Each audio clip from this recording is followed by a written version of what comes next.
अजनबी देश के रस्तों पे भटकते राही, मैंने सोचा है कि आज तुझे खत लिखूं। आज लिखूं कि सुलगते हुए अरमानों में कितने जहरीले सुबक तीर चुभा करते, कैसे धुंधलाई हुई रात में बेबस आंसू डर के तन्हाई से थम थम के बहा करते।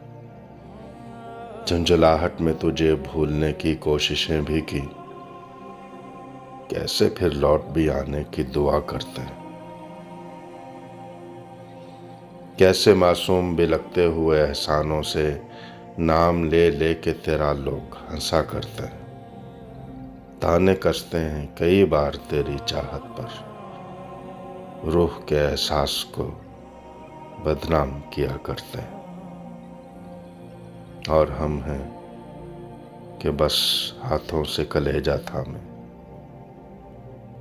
बेरहम वक्त की हर चोट सहा करते हैं।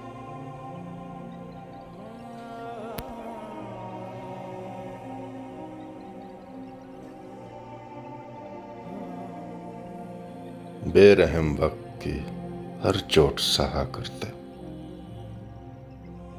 बेरहम वक्त की हर चोट सहा करते।